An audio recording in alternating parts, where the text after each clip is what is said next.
Welcome. You are at the CCC. Where there are no outside issues. My name is Anthony. I'm a 7th-year doctoral student in clinical psych, an addict and an alcoholic, another bozo on the bus, and I care about you. I love that. And I am LouiLou, and my pronouns are he and him. I'm a former Miss Castro Country Club. I am in recovery for crystal meth and alcohol, and I am always in search of balance.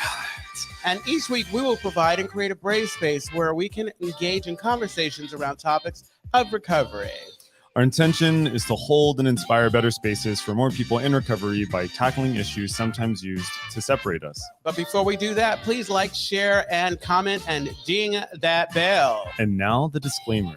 The views, thoughts, and opinions expressed on at the CCC are ours alone. We do not represent anyone but ourselves. The material and information shared here is for general information purposes only. In other words, we are just a couple of friends behind a mic here to entertain you. Absolutely. You know what's really cool? What is? Okay, so every time I listen to that back or whatever, it sounds just so professional. It's like, come on, oh my God. And then I think the next time I have to make sure I sound more professional. What are you talking about? I'm talking about the disclaimer. Just a disclaimer. I'm not talking about any of the other stuff. Yeah. How are you? I'm good. I'm really good. How are you doing? I'm good. All right, we got that out of the way. Exactly. It's like, there's nothing new. Just life. Life is showing up. You know. Yeah. Nothing new to report. No. How are you feeling right at the second? Less anxious than I was before I came over here. You were anxious, which is great because that is today's topic. I know. I threw you. I threw you a lifeline. You did. You threw me a bone. Yeah. So I was wondering if you were, because you and I have been talking about like your own experiences with anxiety. We both have history with anxiety. Have you been feeling like you had to gear up for today's episode to talk about it, or? No, you know what? Honestly, I feel like a professional. So all I had to do is come and talk about what I'm going through on a regular. Yeah. So I wanted to share some facts about anxiety to give us some context before we jump in. So for folks at home, so there's a bunch of different ways that we can define anxiety. Just for statistic purposes, anxiety happens to be one of the most common mental health disorders. I think it's something like 30% of people have dealt with anxiety at some point in their life. Anxiety comes in a bunch of different forms, right? You can have generalized anxiety disorder, which is basically a feeling of fear or unease that is kind of pervasive. It just happens and you feel it throughout the day. It doesn't matter what the situation is. You can have a panic disorder. And so what makes panic disorder different from generalized anxiety is that panic disorders generally kind of happen randomly. So they can happen randomly, and they can all both be very paralyzing. And then one of the more kind of common things that people are familiar with are phobias. So you can have like agoraphobia, so fear of open spaces, for example. So anxiety can be thought of in a bunch of different ways. And for today's context, we'll be talking about the relationship between mental health and recovery. And the reason why I started off by talking about Lewis's experiences with anxiety is because it's been something he's been very open about recently. So I guess I want to open up with the question, how would you say that recovery relates to the kind of your experiences with anxiety? Well, the first thing I can say is I think that thanks to recovery, I'm actually willing to face it. Mm-hmm. I think that before I got sober, I probably would have used at it. I found there. I always joked about there was this window after a come down, specifically for crystal meth, possibly for alcohol. I see it for alcohol, but I didn't drink that way. But it's where you have that come down, you're super anxious or whatever. And I would say if I can get past that 2-week period, I could possibly stop. It wouldn't happen because I would be anxious. And then I would think, oh, no, I have to use. And so I didn't feel. I chose not to feel because it was too much. Mm-hmm. I didn't understand where it was coming from. And so I shut it down. I didn't address it. And unfortunately, all that's, it's not that I was dealing with it. I was just shoving it down. That whole beach ball thing where you push it down, and eventually I got sober and it came back up intensely. Yeah, you said something really interesting when you said where it's from. So one of the things that I think is maybe confusing about anxiety is that anxiety is not like on its face a bad thing, right? The anxiety can actually be quite beneficial. Anxiety is not beneficial when it starts to take over, Yeah. right? When it's on overdrive. And what we can talk a little bit about origins, but so where it's from, right? So there can be organic causes for anxiety, right? So sometimes if a person has a thyroid issue, that can certainly cause anxiety, but then you can have situational anxiety It's like a spider sense. Huh? It's like a tingling. Yeah, That so reminds you. right, exactly, and a lot of it's related to our limbic system, which is it's in the middle of our brain. It's the oldest part of our brain, and its purpose is to protect us, right? Anxiety, when it's beneficial, it increases our heart rate because it's sending more oxygen through our body, and so it makes us much more capable to kind of take on the task that's in front of us, right? However, when if, for example, a person experiences like a lot of trauma growing up, or they've been in situations where they've been kind of either put on the defensive or they've had to protect themselves over time, that kind of gets ingrained in someone's brain, right? And so they go out into the world and they're having these responses that they aren't quite sure like how to deal with them, right? And so I feel like the one other thing that I wanted to say about anxiety is that it's complex, right? Because anxiety by itself, like usually, for example, when you treat someone for anxiety and you remove the anxiety, it turns out there's all this other shit that's underneath the surface. And when you were talking about recovery, I feel like that's what happens, right? Like you take away the drugs and the alcohol, then you have all of these feelings coming up. And for a lot of people, that shows up as anxiety. Absolutely. And I think the thing, or I can just speak for myself, shame plays a big part in dealing with it, or coming or even acknowledging that you suffer with. Because like when I would go through the second one you were talking about, the anxiety, the disorder, not wanting to talk to people about, like when I explain to people like how it shows up when I sit down on an airplane, the first thing that people want to think is that, oh, are you afraid of flying? It's not even that. It's like and then I have to go deep in. I love flying. I do love flying. My favorite part of flying is the takeoff and the landing, and I don't mind a little turbulence. There's something fun about that.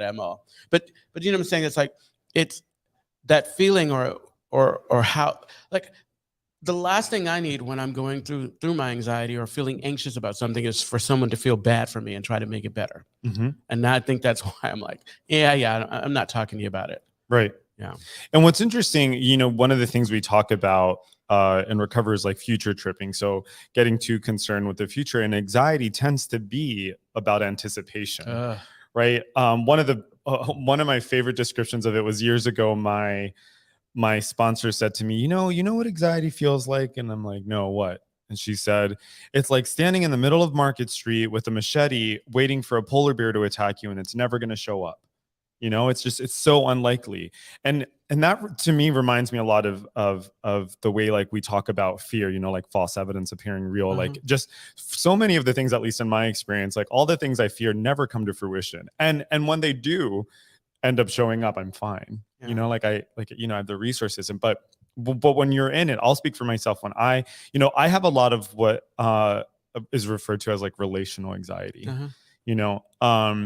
So for me, like I get very anxious around very close relationships, like especially when it comes to like vulnerability. That's something that I've always struggled with. And part of it, like the anticipation there, is like, you're going to hurt me. Yeah. Like if you know too much about me, you're going to hurt me. Or if I am, I think ultimately it's just like, if I open myself up to you, I'm making myself more likely to like be drained of energy or just any number of things. I just give you a little credit for actually, like, even though you have those feelings and you feel like you're anxious about them showing up, you still kind of step over that kind of, you have a faith, or you take action. Because I've talked to people about the fact that I'm not in relationship, and some of those same things come up. That idea of, I don't want to be in a situation where I'm going to get hurt. I have a lot of friends who like have shown me through their relationships, and don't get me wrong, I want the best. I love solid relationships when they go really well. But the ones that I pay attention to, I latch onto are when they don't go well. And I think that keeps me from taking, you know, I'll save myself to grief. I'm not going to get involved. And that's me waiting in the middle of Market Street with a machete. Yeah, waiting for the polar bear. Uh-huh. And if for me, when I think about anxiety or just kind of any unpleasant feeling, one of the things that I love about recovery is that it's giving me like a different frame. So one of my favorite steps is like the 10 step, especially the way it's talked about in the 12 and 12. And so for those who aren't familiar with the 10 step, we at the end of it, part of this is like at the end of the day, you're thinking about the way you handled yourself in the day. You're thinking about maybe some transgressions, and you're getting to the bottom of that so that you don't repeat the same mistakes the following day. What I love about the way it's written about in the 12 and 12 is it's data. It's information that we don't use to beat ourselves with. It's information. So similarly, when I think about anxiety, that's information. And for some of us, like I know one of the things that I used to miss about drinking is, or maybe, you know what, if I'm being honest, like one of the things I don't want to drink or use, but one of the things I miss about drinking is that like I remember when I had my first drink, that all the anxiety and all the noise disappeared. And that was part of what made drinking so comfortable for me. But I thought that was a solution. But what people don't tell you is that it doesn't work for very long. At some point, like the anxiety catches up, or you have to keep. I mean, it just does, or it adds to, or it adds to it. Yeah, and of course, yeah, that was the other part that I wanted to get to. And then like the drinking adds to the anxiety because there's all of these other consequences that come from it. But where I wanted to land with that is like, and anxiety is information, and it's like, what do we do with that information? And I feel like that's where I in the past have gotten into trouble. You said something. Okay, so the anticipation, it's information, but it's like without like I have been talking about it. I haven't been taking action, but I've been talking about the possibility of getting a therapist again because I have this information, but I don't know how to use it because the No, it wasn't us. It was him. Okay. Yeah, if you're watching or listening, I just freaked out a little because every time we thought Brandon was going to hit us. I thought the iPad that we look on was, I know Brandon's going to give us a dirty look. He's going to throw something across the street.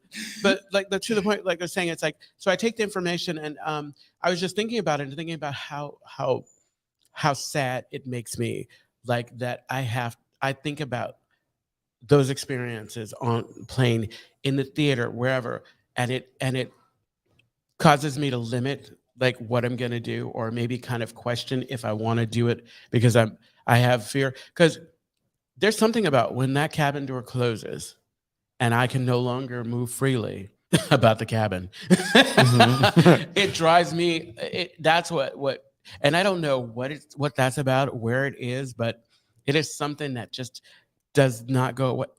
Well, it goes away eventually, but thank God I am usually in a situation where I can't just get off the plane and say, I'll wait for the next plane. I have to kind of sit with it. And it's weird because I know in it that it's not gonna kill me, but it doesn't feel like it.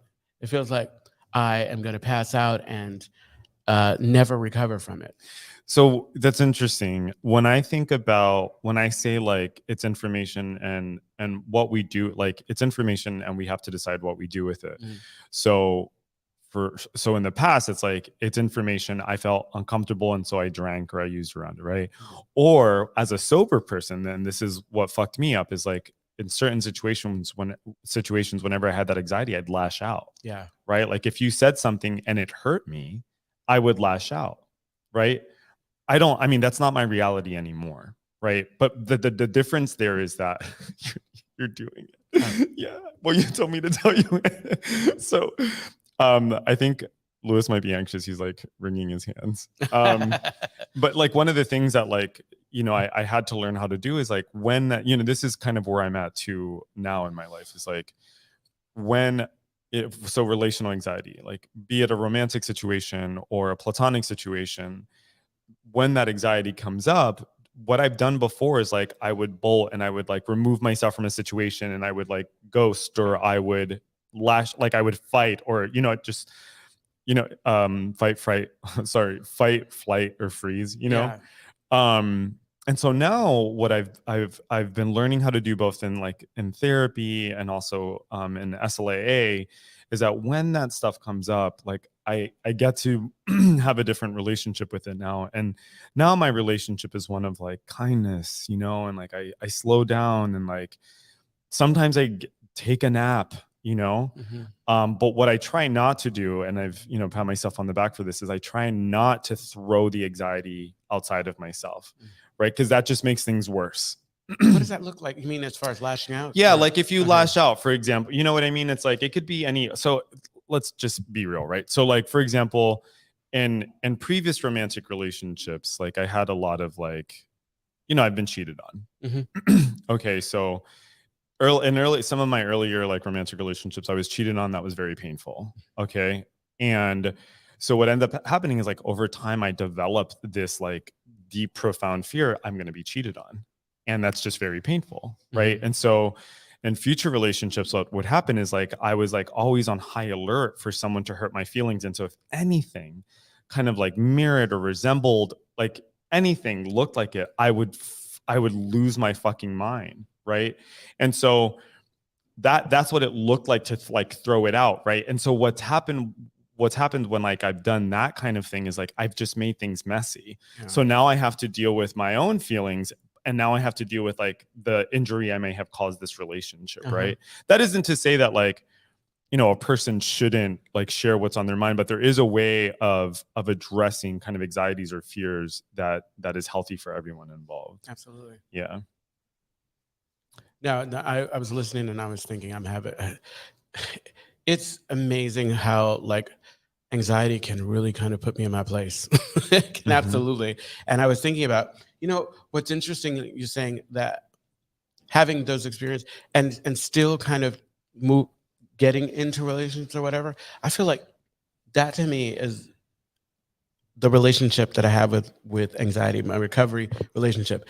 I am not running from it. I haven't shut it down, because I could easily not do those things that have brought me those feelings. I could just catch strain. I could make sure like that I don't put myself in those situations, but I don't want to be kind of controlled or limited, or I don't want to be paralyzed by these things. I need to kind of move out of it. Right. And I think that's why for sure, like for me, outside help has been so beneficial, like, I've had a therapist since I was in elementary school, like I've worked with therapists since I was like really young, and that's saved my life, and in recovery, it's been something that's only improved my recovery. Similarly, I think that one of the things that I like about like 12-step is that for example, when we do like 1, 2, and 3, right?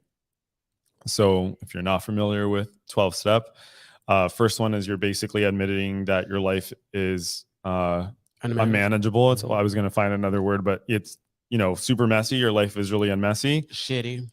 It's really shitty. Your second step is you're coming to terms that maybe there's something bigger than you that can help you with that, and that could be any number of things. And then the third step is basically you're letting whatever thing that is bigger than you, you're kind of turning your life over to that thing, right? And so I think when I think about like anxiety or like all of the feelings and thoughts that were like very present for me in the beginning of recovery, like those first 3 steps really kind of stopped the bleeding emotionally. Cauterized, huh? Yeah, cauterized, but it didn't take them away, right? Like so it's one of the things that's really good for anxiety is like it depends on like the type of anxiety, but it's like structure can be really good about that. I'm careful around the language, because if you have OCD, like too much structure can. Oh, absolutely. I'm so the point that I'm trying to get at is like 1, 2, and 3. So the first 3 steps were very helpful for me and relieving some of that anxiety. And then the 4th step, when you take a fearless and moral inventory, so looking at like, the different things that upset you, the 4th step helped me identify my the behaviors that I was doing that was contributing to situations that were like really fucking with me. And then therapy outside of that has helped me kind of do like the fine tooth comb and like kind of like identifying the like more hidden stuff.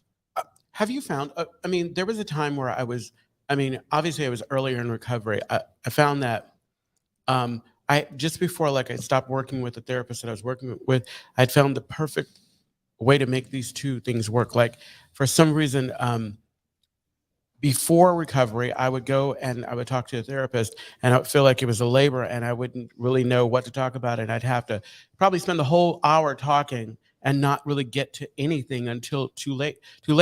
But with the once I started working the steps with the sponsor or whatever, then I had a clear kind of like roadmap to the types of things I want to talk about. And I feel like even now, because of the way in which I show up for myself in this and realizing, and this is, you know how they say more will be revealed? More will be revealed. It's like, girl, you got to go back to therapy because whatever you've been doing, it hasn't been working as effectively. And recovery has given me the courage. You know, it doesn't mean I'm not afraid. It just gives me the courage to address this because a big fear or a big kind of concern is that this situation or this anxiety, the way it's showing up, is going to spread. It's going to spread and metastasize and end up in places. And I've seen folks who are anxious all the time, and I don't want to be that person. Yeah, I mean, you know, I 100%. I mean, this I am really appreciating this episode and just like our conversation because anxiety like has played such has robbed me of a lot of things. You know, like it's robbed me historically of like, oh, this makes me really emotional, but it's like it's robbed me of close relationships. You know, it's like it's robbed me of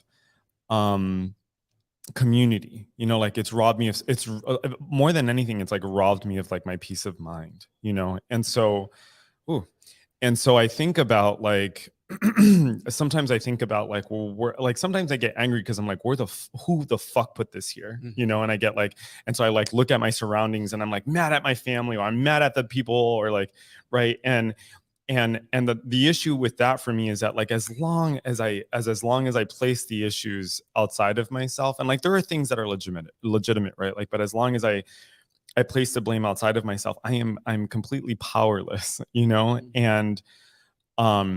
And so I think about, you know, like you're talking about the, you know, it being paralyzing and so one of the things that's really helpful for me has been like getting into my body, right? It's like, okay, and we've talked about somatic therapy before, you know, like someone that I care about very much is a somatic therapist, also happens to be a friend of yours.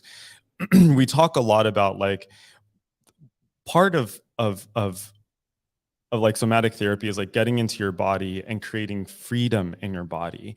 And that's such a like, because we spend so much time talking and like trying to get through things and like we don't get into our bodies, right? And that's where that's where we feel it, you know, like it's like the gripping in the chest, it's like the heart racing. And so I was just thinking about like that's been something that I think about a lot, about like getting into this more physical space where like you can return to ownership of your body. And I think part of that is, at least, you know, from what I hear in the rooms and my own experience, is that when you're drinking and using, you're like, you kind of lost ownership of your mind and your body. Right.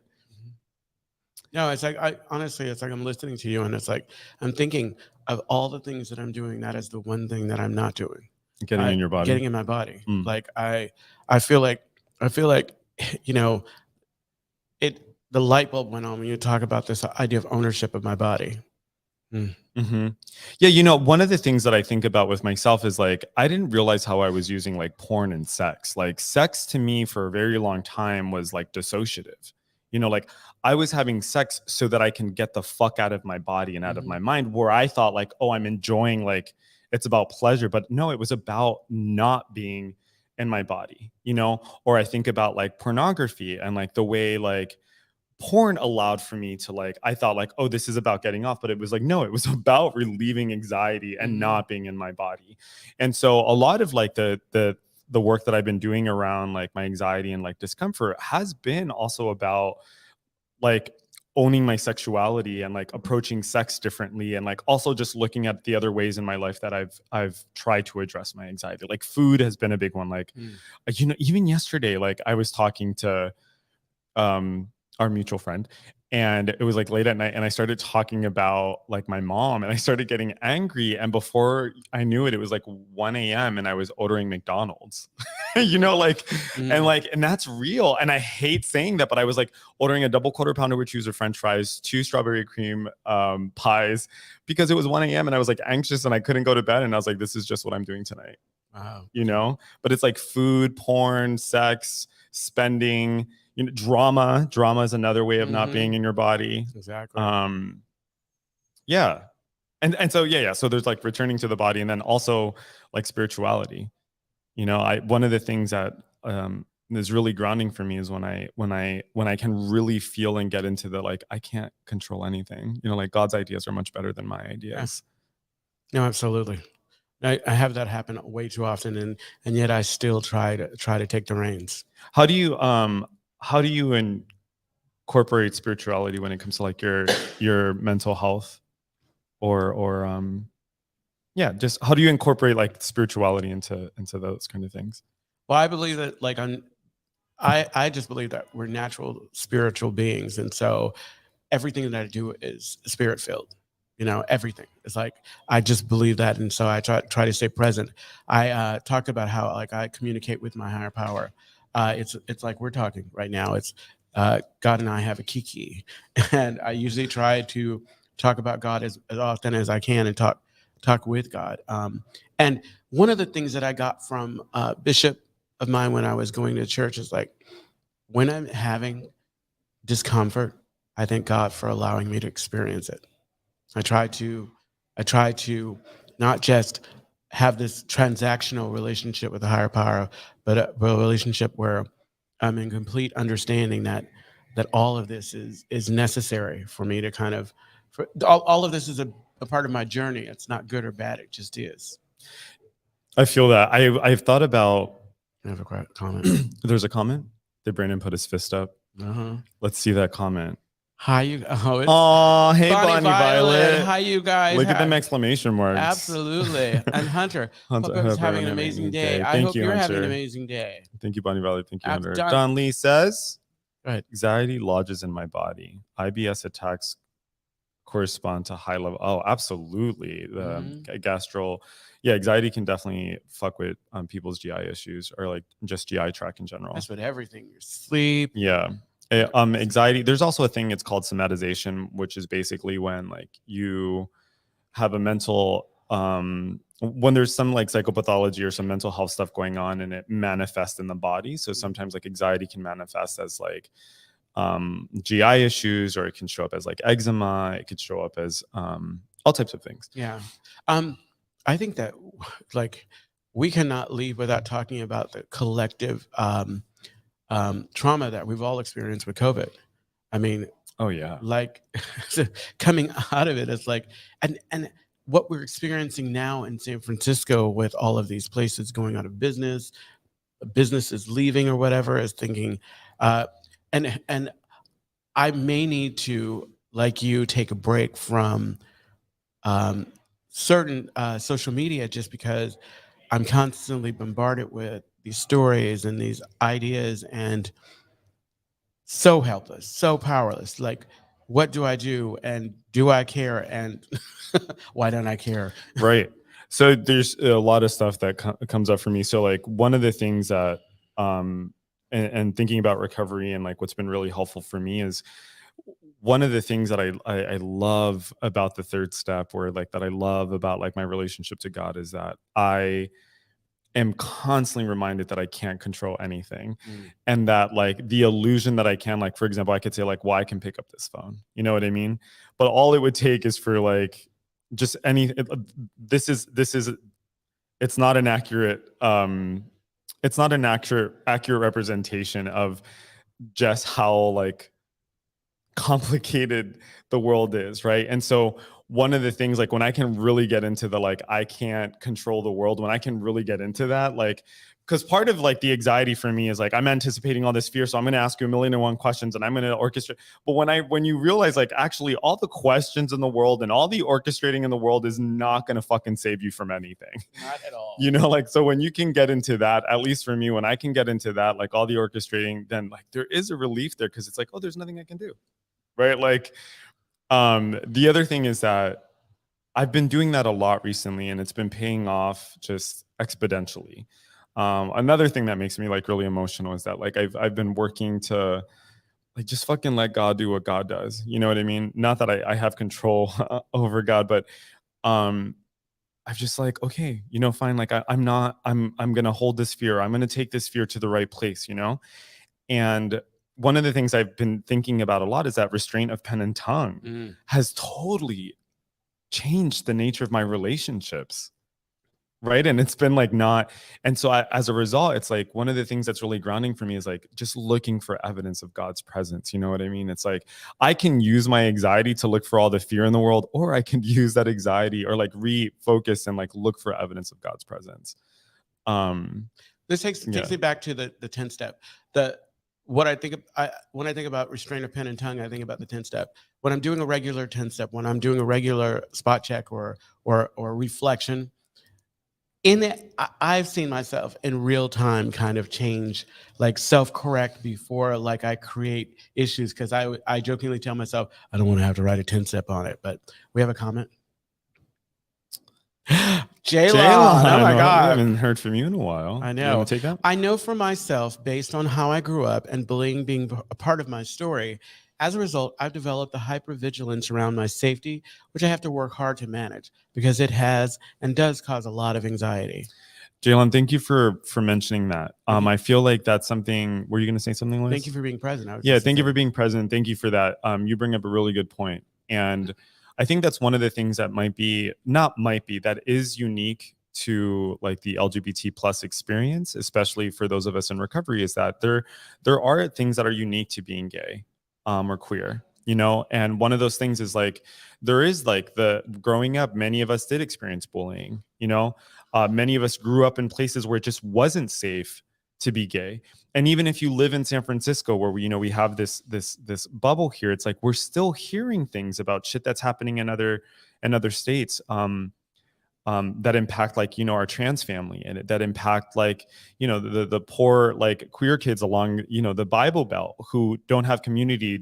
I think about the LGBT youth kids that like have ended their lives because they're in so much fear, and like that is certainly anxiety that like still impacts us to this day. One of the things is I study same-sex intimate partner violence, and one of the things that comes up in a lot of the literature is that a lot of the turmoil that happens in our romantic relationships is related to trauma that's been impacted, right? And so when you have unresolved trauma and you put people in relationships, like it's a recipe for disaster, because you have two people who are terrified trying to figure things out, right?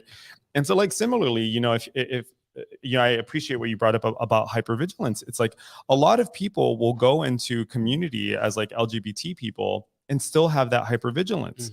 It's one of the reasons why, for example, I mean, this is just a theory, but like one of the theories is that the reason why like gay men are notorious for being catty or being mean is because they grew up, or we grew up having to have sharp tongues and having to defend ourselves, and then we come into community with each other and we don't know how to shut it off because we're still fighting. I'm going to get you before you get me. I'm going to get you before we get me. When in fact, and this is my opinion, when in fact what we really want is community. Oh, absolutely. We all want community and connection. Yeah, we want to be able to connect. But this recovery has been good for me for that, because I slowly but surely, like, it is not my go-to caddy anymore.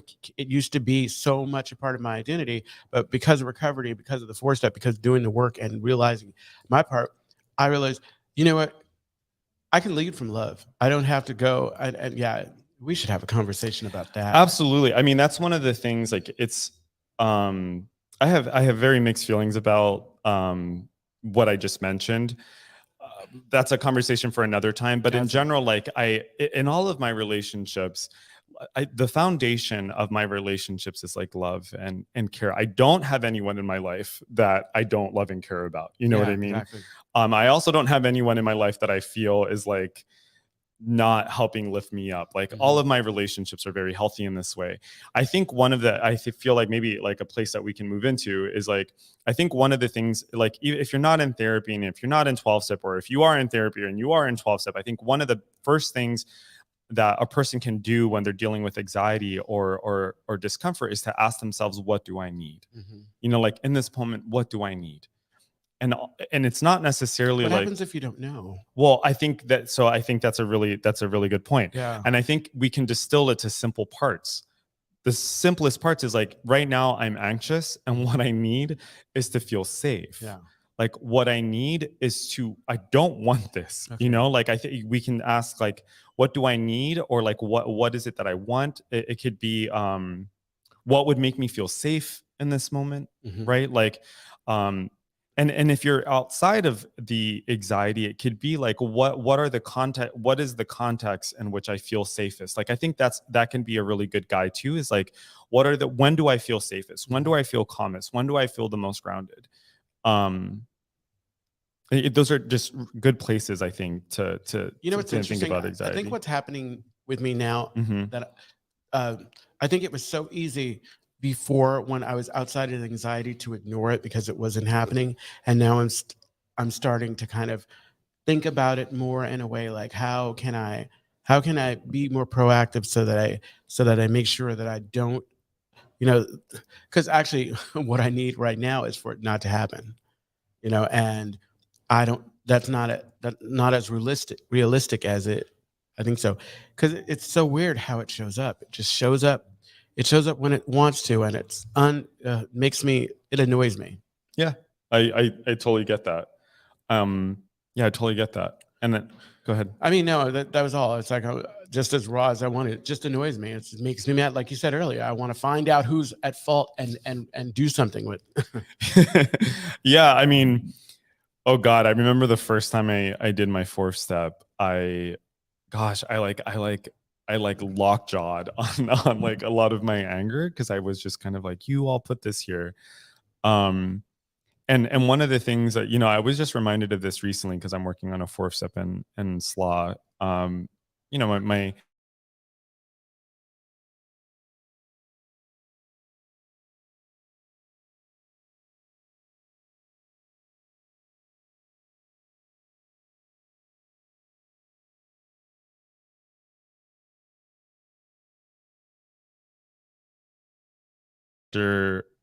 we were talking about, so for example, one of the things that's come up a lot on my 4th-step is like racism, or like ideas of white supremacy when it comes to like gay sexuality.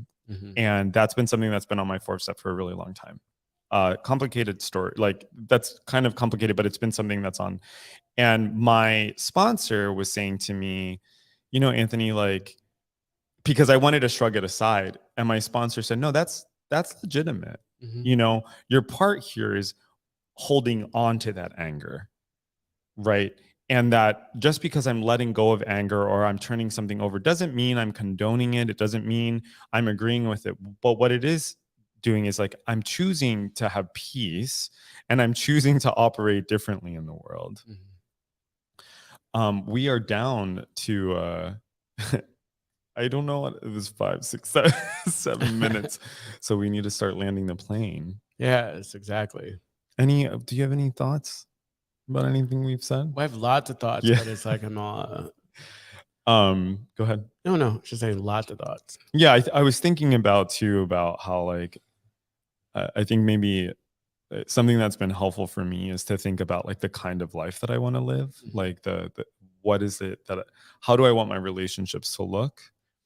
And that has been, a lot of the times, that has been what I've held on to when I'm like in the kind of grip of anxiety. Yeah. It's like, I think about, for example, I've made enough messes to know that, like, sometimes like maybe there's like a conflict of some sort, and I have to ask myself, I'm like, okay, Anthony, like, do you really want to deal with like the the consequences of like popping off right now? Or like, one of the shittiest things I did recently is like, I made something my business that just frankly wasn't my business. And then I don't know what I thought was going to happen. And then like the person just kind of like they fired back. And then when they fired back, I was like, and what was I thinking? Like, did I think that like my being upset with someone was going to totally change their worldview? I unfortunately I do that a lot, and I always say there's this little figure in my head. It's a little smaller version of me, and it's controlling me. But it's like sometimes it loses control, and I realize, well, wait a minute, why are you saying stop that? Stop! Don't say that. That is not. Yeah. Yeah. Like sometimes like you're saying it and you can't, you like it's already happening. It's like old behavior just popping back up. It's like that, like old me just come. And I think I did that recently too. It's like I made a comment about somebody's. No, I made a comment about somebody over like sharing beyond the 3 minutes, thinking that it was really my place to say something. But I was just like, you know what? And as condescending as I possibly could, if you can't share it within the 3 minutes that are allotted, you probably need to talk to your sponsor. And I'm like, wah, wah, wah. And I didn't realize this time, I realized until like I walked away. It's like, I'm all, you know what? You are not making this a safe space and you need to stop. You absolutely need to stop. I know. I have to remind myself that a lot in meetings. One of the coolest things that one of the coolest experiences that I like to have is when people's opinion are different than mine about things that I think are kind of universal. We were talking about this the other day. Like, for example, like if you have beef with someone or you don't like someone, we don't really have beef with people. But if we think someone is particularly annoying, but then you hear other people, they're like, oh, I love that person, absolutely. blah, blah. And I love when that happens because I'm like, it happens all the time. And I love when that happens because it's like a reminder that my thoughts are not universal. Right. And that feels like a gift because I also have a bunch of other shitty thoughts that I'm glad are not universal, the gift of recovery for me is that I no longer try to change people's opinion about that person. I simply just step away. It's like, I'm on, because there would be a time before where I would mean girl it. Yeah. And I would try to character assassinate and really kind of make other people feel the same way I was feeling. And the truth of it is like whatever's going on, it's going on, and it's usually about me. And most of the time, I found it's about me. And when I get over my cheap self, as one of our fellow compatriots said, then I end up realizing, hey, this person has more qualities that I find endearing, or either I don't want anything to do with them at all, and I was right in the first. This is reminding me. I had a conversation with a really good friend of ours who is finalizing a divorce, and I don't want to. They're finalizing a divorce and they have children. And I was talking to this person yesterday who constantly amazes me. And he was saying to me, he was describing a conversation he had with his now ex-husband. And one of the things that our friend kept saying is like, there's no reason for me to taint what the kids think about him. The kids can form their own opinions about him. I don't have to share anything with them that taints their opinion. And I was so impressed because I was like, bro, like I'd be so fucking mad. You know what I mean? Like, and our friend is like so committed and so focused, and he's just been so graceful throughout that process. And I was just thinking, and I looked at this person, I'm like, wow, like how do you do it? But he has a par greater than himself, and he really works a solid program. So we have 2 minutes left, Brandon. I see your faces. There are kind of a couple things I want to leave with folks with if you're struggling with anxiety. And I think if you're in therapy, that's absolutely wonderful. Continue doing that. I think one of the things that has been really helpful for me is like just getting quiet. Sometimes all I have to do is get quiet. And then I have to think about when I'm quiet, what is it that I want when I'm having that like experience or gripping thing? What is it that I need? And then, outside of that, I have to also think about like, what is the kind of life that I want? Like what are the values that I want to hold? And like, what do I want? Do I want to be able to be more social? Do I want to be able to be in a loving, committed relationship? And then I asked myself, like, how can I work toward those things? Maybe that's, maybe I'm taking my issues, not my issues, but maybe I'm taking kind of like my concerns to a friend or a sponsor or a therapist or a doctor, right? But the point is, the takeaway here is that I'm not doing it by myself. I just don't know that anxiety is one of those things that we can, or should, maybe, that's just my opinion, that we should just try to like undertake. Yeah, without any and we support. need to take the shame out of it. So it's like if you're able to talk about it with those that you trust, because I think that's been the key for me, to open my mouth and talk about it, because Yep. number one, there's always going to be somebody who can relate. And I am finally getting to a place where I'm open to hearing what they have to say. Yeah, like my sponsor says, it's better to talk it out than to think it in. Yeah. And so that concludes the visual part of the podcast. We have some information to give you, and then we're going to go. We'll turn the cameras off and go into our podcast exclusive conversation. So, the Castro Country Club is a safe and sober community center for all people and a refuge for the LGBTQ recovery community. recovery.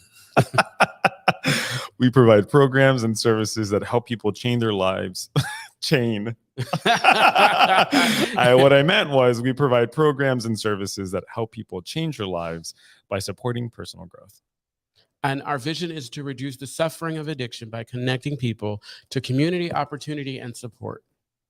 You can find more information, including all of the ways to contact us, at www.castrocountryclub.org/podcast. Yes, and tune in every Tuesday at 4 p.m. Pacific Standard Time when we go live on our Castro Country Club Facebook and YouTube channels. Find us wherever you listen to podcasts.